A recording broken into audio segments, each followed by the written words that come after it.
Now at 5, we are tracking another winter storm, second one this week. I'm going to give you all the details. Change in funding is impacting the Carthage Humane Society, and it's day 3 of the firefight across Los Angeles. I'm Ashley Sharp in Altadena, California, with the widespread destruction and the ongoing battle.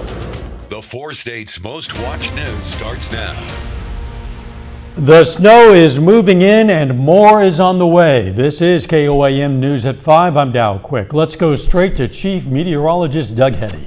Yeah, a bigger winter event than what we saw this past weekend. It's not a bigger storm, but out of this one, we're going to get all wintry weather compared to the one we had over the weekend, where about 3/4 of it was rain. Winter weather advisories in effect in the purple, Kansas, and then west central Missouri. And then once you get into Oklahoma, Cherokee County, and then Jasper County, Lawrence County South, all winter storm warnings, as the snowfall is going to be a little bit heavier. And the snow has been working in. We didn't have to saturate the atmosphere very much. It pretty much right on onset started coming down. But where you see the blues, this is where we are picking up a light to moderate snow, and the darker blues are a little bit heavier. Also notice these bands here, where you see these darker bands starting to push in. You can see them kind of wrapping up around the radar site in Tulsa. Those will be some heavier bursts of snow. So it's picking up northeastern Oklahoma.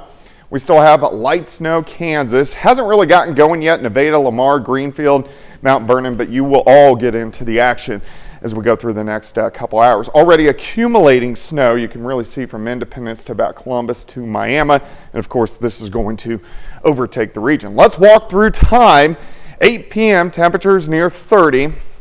On the onset, the roads will be wet, but then they will get much worse very quickly. Periods of light to moderate snow as we go through the evening hours. Here's 11 p.m. Still widespread light to moderate snow, a little bit heavier along in the south of the I-44. As we continue into the early morning hours, heaviest snow pushes on the Missouri side. Here's 5 a.m. And then after this point in time, we kind of switch to light snow showers, but still will cause some issues. How much snow are we going to see? Northwestern counties, the lowest amounts, 1 to 3. Most of us 3 to 5, 5 to 7 in our southern counties. Through the metro, I think 3, 4, 5 inches is a pretty good bet, maybe isolated 6-inch amounts. Of course, we're going to look at the full forecast for you, all coming up here in a bit.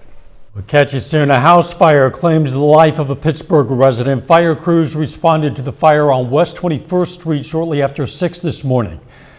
They confirmed with police that 2 people had been inside. EMS took 1 person to Mercy Hospital.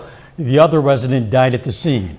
Officials are not releasing the names until they contact next of kin. They're investigating what caused that fire. Fire crews in Los Angeles have gotten a brief reprieve from the supersized Santa Ana winds that have been fueling 5 wildfires. At least 3 are still raging at zero containment. Nearly 180,000 people are under mandatory evacuation orders, with another 200,000 on high alert to leave at a moment's notice. Officials say the fires killed 5 people and caused significant damage to dozens. More.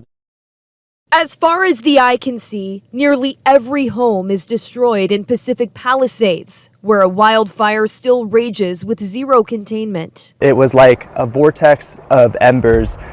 There was no oxygen. I couldn't breathe. I barely even made it to my car. I mean, some people are saying I'm lucky to be alive. Alec Gellis tried to defend his girlfriend's Malibu cottage after saving it during December's Franklin fire. This time, he was unsuccessful. It's just not real. I mean, a month, less than a month, my lungs weren't even better from the last time. The Eaton fire, still also sitting at 0% containment, has destroyed much of the city of Altadena, California. Around you, there's destruction everywhere you look. Satellite images show the before and after of what was a vibrant community. We are lucky. Juan Zaranza ignored evacuation orders so he could shower his home with water. Because I don't want to lose my house. This house is 140 years old. Others weren't as fortunate. I just wanted to see if anything's left. We have just whatever we're wearing.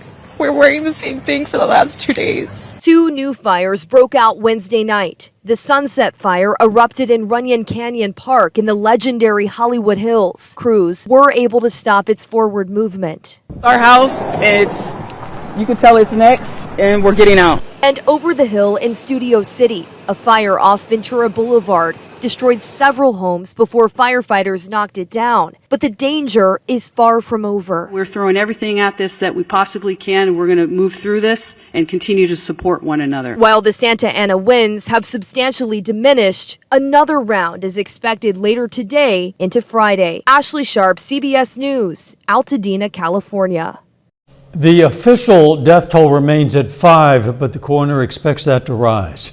Just this morning, sheriff's deputies conducting door-to-door welfare checks in Pacific Palisades found 2 sets of remains at 2 different locations.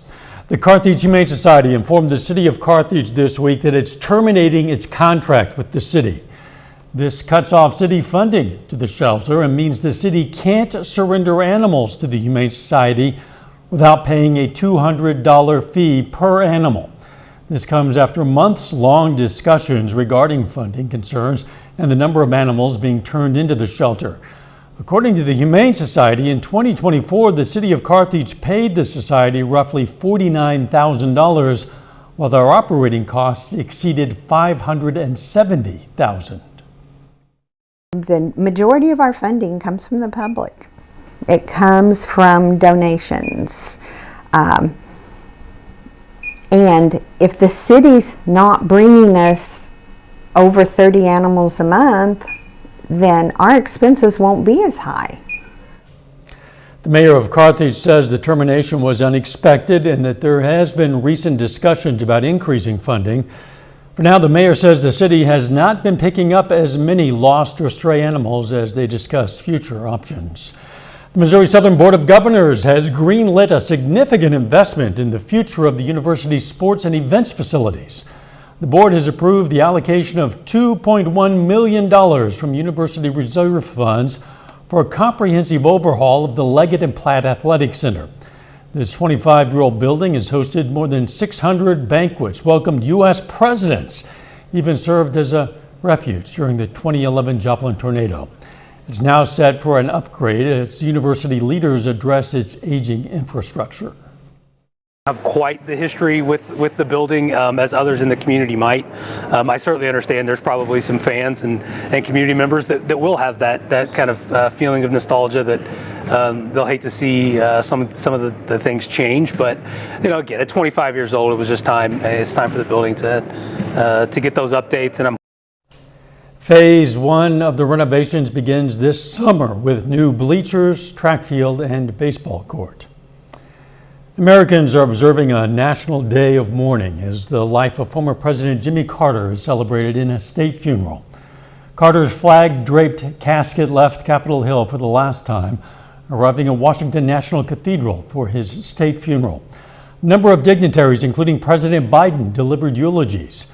There will be a service in Georgia at the Baptist Church where President Carter spent decades as a Sunday school teacher before the burial service at his home in Plains, Georgia.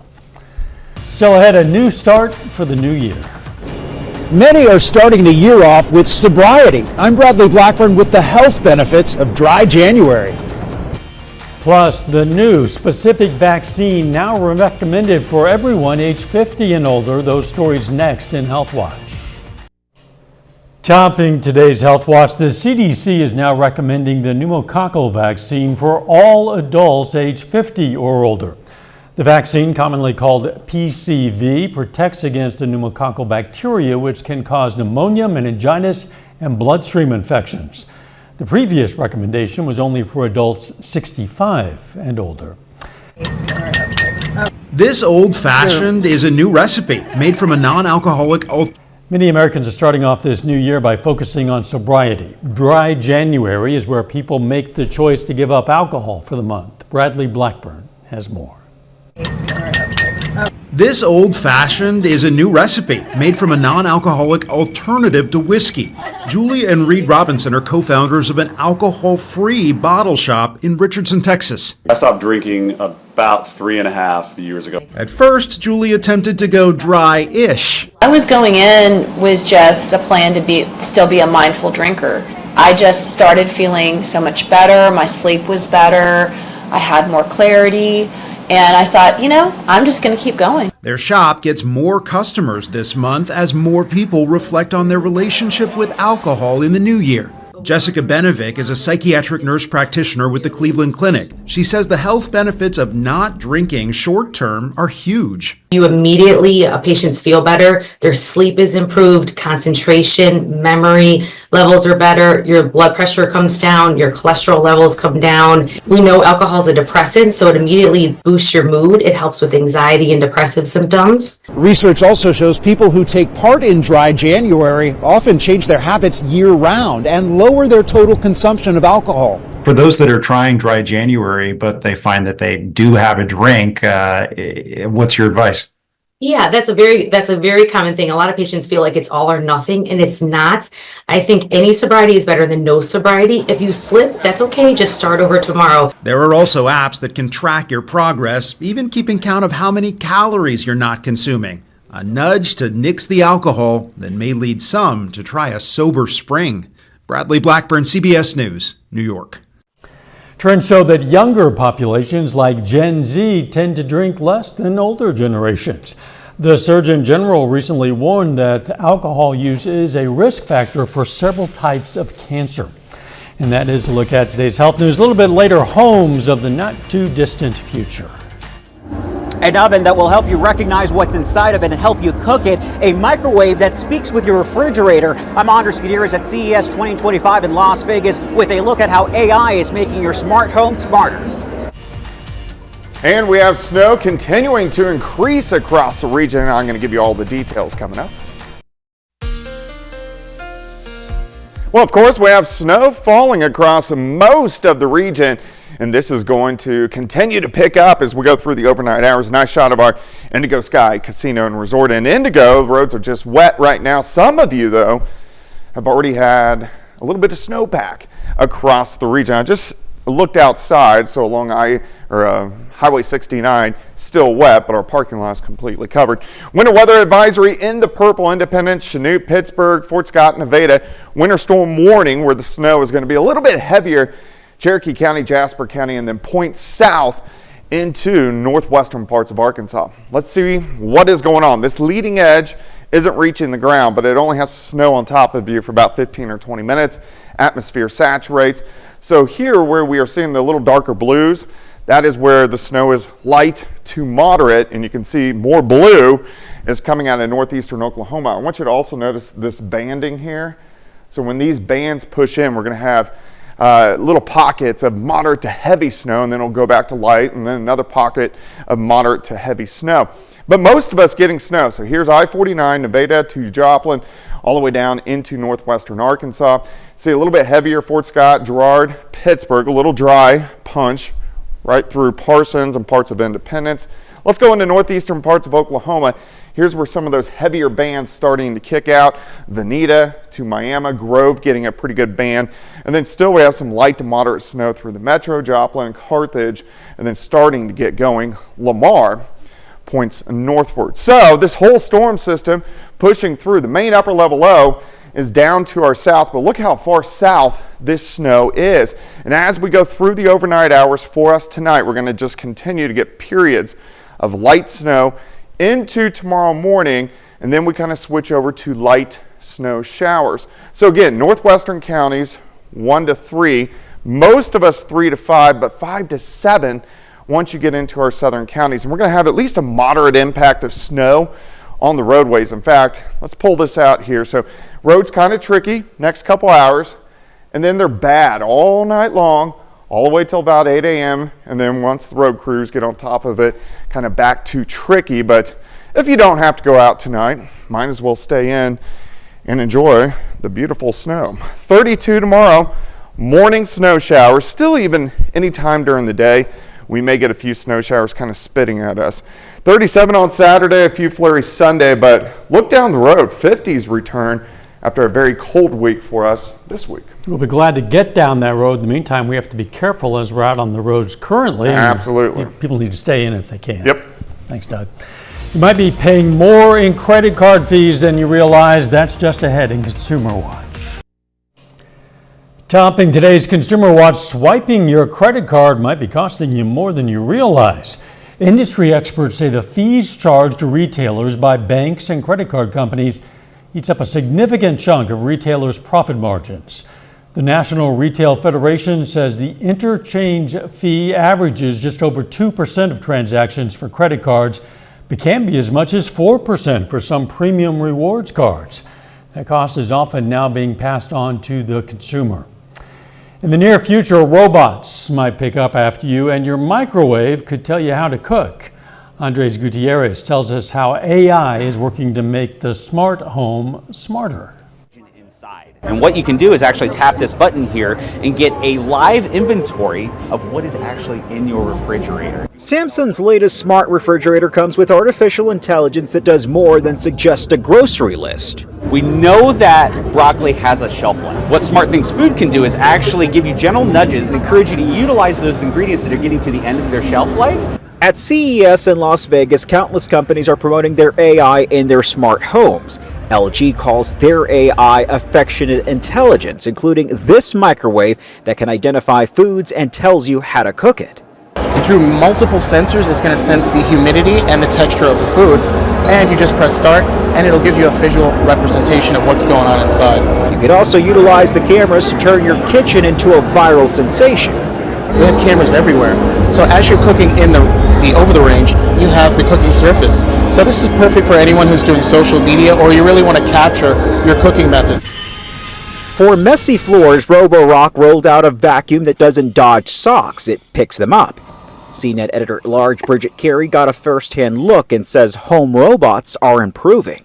We are kind of leveling up in steps here for taking the usefulness of all this AI identification of objects and saying, hey, it actually is able to do this. Consumers who want an integrated smart home often have to stick with one brand. Carey says there is now a movement for products to speak a common language so you don't have to stick with just one brand.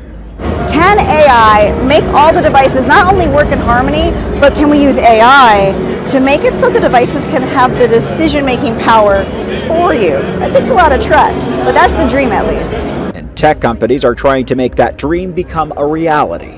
Andres Gutierrez, CBS News, Las Vegas. Yeah, amazing. I know. A final check of the forecast up next. Up next on the CBS Evening News, escaping California's wildfires. We're going to hear from one actor who tells about the moments he evacuated with his pregnant wife, now returning to the ruins of his home. Then on KOAM News at 6, more on the end of a contract between the Carthage Humane Society and the city, what it means for the community and the animals, and the opening round of the 2025 Kaminsky Classic Boys Basketball Tournament. Stay with us for the CBS Evening News and then KOAM News at 6. Two board members of Great Wonder Productions are busy checking in filmmakers for the Great Wonders Uplift Film Fest. The festival kicks off today at Route 66 Movie Theater in Webb City. The films featured at the festival were created by filmmakers in Kansas, Missouri, Oklahoma, and Arkansas. More than 25 films will be featured over the course of the three-day festival. The festival concludes on Saturday with an award ceremony. The public is welcome to attend the film screenings. The Great Wonders Productions mission statement, which is to support and uplift filmmakers from the 4 state regions, and then also to partner with them to create content that is uplifting stories. The organizers say the film festival brings in people from out of town and boosts local businesses.